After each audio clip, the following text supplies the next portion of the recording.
Someone wrote, oh, you want to finish picking your teeth? No, I'm good. Oh, we started. Someone wrote in and said, I realize I'm trying really hard to be a good fit for someone else because I don't feel good enough about myself.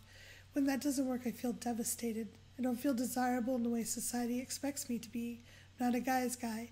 It's difficult to feel accepted as a man who's emotionally vulnerable, affectionate, and socially reserved, especially when it's passed by for other partners or ignored. Is there anything I can do? This is Reid Mahalka from readaboutsex.com. Cathy Vartuli from the intimacydojo.com. Yeah. A great, deep, and serious question. Yeah. From So a much. deep, sensitive soul. Yeah, thanks for writing in. You want to go first? Sure. I think the thing that stood out for me is that you don't feel good enough about yourself. And I know I struggled with that a lot. I have a lot of insecurities that can come up, especially when life isn't going really smoothly or I'm not getting my needs met. And I think that when I don't feel good enough about myself, I will notice that a lot of the things that sometimes go really smoothly for me don't go so smoothly. There's a inner resistance to things. Like, it's almost like my brain is trying to prove that I'm not good enough because I'm holding on to that belief. And when I can work through and say, wow, that belief's come up again, and I see that belief, and either work through the incidents, the experiences I had that anchored that for me, or notice ways that it's not true and kind of counter it, life starts going a lot easier for me, and it's easier for me to connect with people. If I approach someone with the feeling I'm not good enough, there's an energy, like a barrier between us. And I actually, one of the things I do is I bring that up when I feel like I'm too close to people. It's a kind of reverse switch.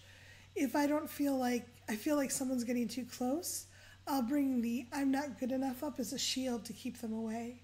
Like, you shouldn't get too close, I'm going to protect you from me. Mm-hmm. So it's just something to look at. Like, sometimes humans will reverse something and say, on a surface level, I'm not good enough means that you wouldn't come close. Like, I don't deserve you. You're using it as a protection mechanism. But I sometimes use it as a protection mechanism. So I would invite you to notice if you feel safe being close to people. Because if you're working on the thing that you're using as a shield, but you've kind of inverted, it's hard to make progress. Yeah. Does that make sense? Yeah, because you'll take you'll make a baby step forward, and then every time you try to step forward, you'll only be able to take a smaller baby step. Yeah. Because to go too far means you actually transformed it. Yes, and then your shield isn't there anymore. Then you don't have need it the anymore. Shield. Yeah. So I think that working on the feelings about yourself and clearing as much of that while practicing getting out there. If you don't feel desirable, it's harder for people to connect with you. And you're not, at least in my experience, you're not going to get as many yeses. Yeah, this is a good question because it goes in so many. It's like one rabbit hole. Yeah. It's like a gopher burrow. It's like a meerkat burrow. There's like 80 different tunnels all at once. For me, the challenge here is so culture's giving us bad information, right? It's all this bad role modeling. What it means to be a man, what it means to be a woman, all this gendered stuff. And now that, people are deconstructing gender, there's even questions about, am I trans enough? Am I queer enough? Am I, gender non-conforming enough? Like, basically, we take the cultural bullshit with us into these areas of growth, and they fuck with us again in more sneaky ways. Yeah. So I'm always talking about relationships from the point of view of like what's a good fit, and I'm talking about life from the point of like self-expression, understanding that you can't reboot and install in a completely different operating system, culturally speaking, as a human being. And even if you could, you'd only be picking a different culture's operating system, and that cultural system's going to have bullshit.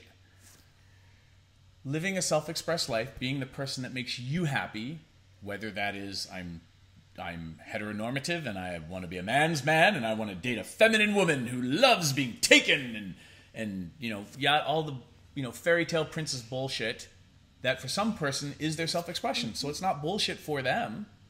But for somebody else, it's bullshit.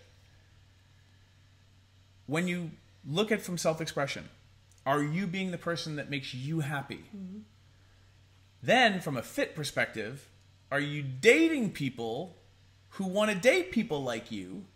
Or are you feeling upset that so-and-so, who wants the manly truck-driving man, who's stoic and a little bit rebellious, and they passed you, the sensitive, heart-opened, new age man, for the truck driver? Like, I get why you might be disappointed and sad. But they weren't a good fit to begin with. But you be you and try to, now we can switch and let's go find where the people that you want to date and thrive with actually are. Yeah. I think that's more a better use of your time and energies. Now, the landmine of disappointment's still there. Yeah. And yes, you're avoiding it over here on this lawn, but culture has put that landmine in a lot of other places. Yeah. So how can you start deconstructing that? And what makes you happy? But inside of this, which I don't know if it's bad relationship or bad cultural advice, there are certain things that people of all cultures tend to find attractive, mm-hmm. or useful or desirable, or maybe the opposite of desirable in a certain way is they find certain traits to be less repulsive or creepy. So, confidence. Even if it's a quiet confidence. Yeah. Because again, like culturally speaking, confidence means extroverted versus I'm present. I can handle what's happening. I can handle what's going on. Being confident, being present. Mm-hmm. Whether that's heart open or not, I think those two things are helpful. Culture, bullshit, youth. Well, guess what? Enjoy it while you got it, because it's leaving. Yep. I'm getting older. When I talk, I see my little throat things that I didn't see when I was 20. Like I'm like, oh God, it's happening. But it's going to happen anyway. Mm-hmm. So can you be a good communicator? And can you be great at assessing whether people are a good fit for you?